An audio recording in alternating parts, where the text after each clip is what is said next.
Black and Latino voters will play a key role in who wins the White House. A recent report by PBS NewsHour shows Donald Trump is gaining the support of more black men this election cycle. Merv Seymour has more on efforts to win over black and Latino voters in Wisconsin. We can't survive 4 more years of Joe Biden. We need President Donald Trump. Welcome to the last outdoor rally Donald Trump held in Wisconsin. I just want to begin by saying, hello, Wisconsin, hello. Great state. We've had great success here. What a crowd. What a crowd. And Trump's message is a crowd pleaser here. After we win the presidency, I will have the horrible war between Russia and Ukraine settled. With only a few black and Latino voters in attendance, because if you look at the Hispanic population, the former president talks directly to this minority group of voters who overwhelmingly and traditionally tend to vote for Democrats. Trump is trying to buck the trend with voters of color. But is it working? If you look at the black population, they're voting for Trump. They're voting for Trump. You, look at you. You. Thank you. I like that person right there. Hilario de Leon is the first Latino chairman of the Republican Party of Milwaukee County, and he's the youngest.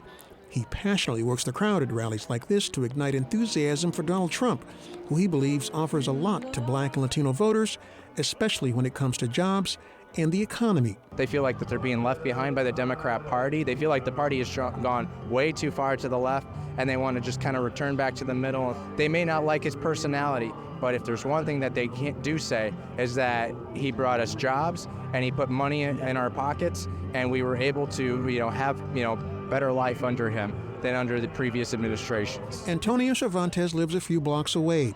He tells me he's brought his young son to teach and expose him to politics so he can one day vote with his conscience. I never paid attention to politics. See, I didn't understand it, so whatever they do, it's fine with me.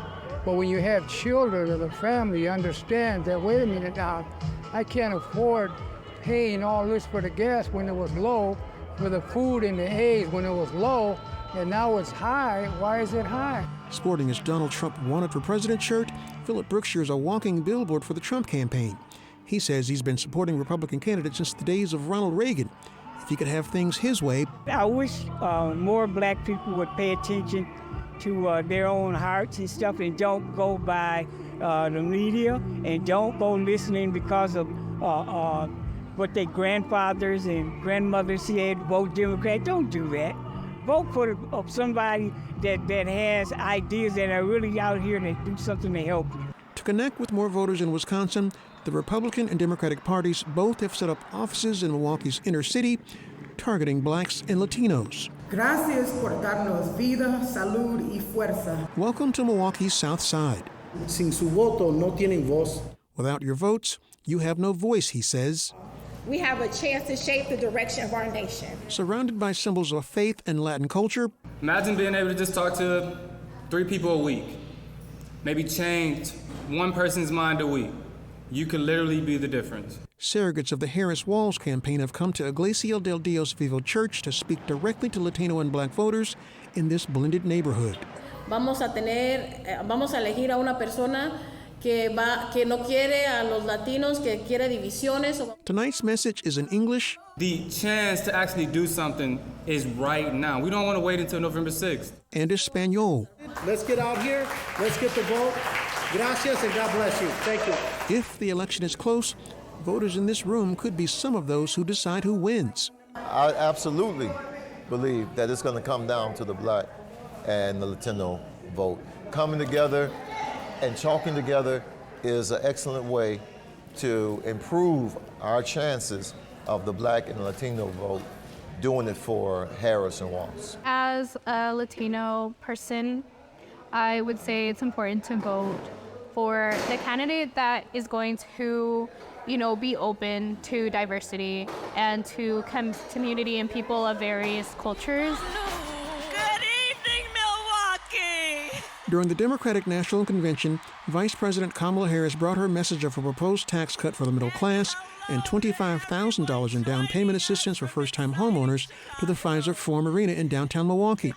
While she doesn't say it, it's a message meant to speak directly to middle-class Black and Latino voters. The high cost of housing, understanding so many people are trying to fulfill the American dream, and we need to give people help to get there. Milwaukee Mayor Kevin Lord Johnson resists the assumption that Black and Latino voters will automatically support the Democrats.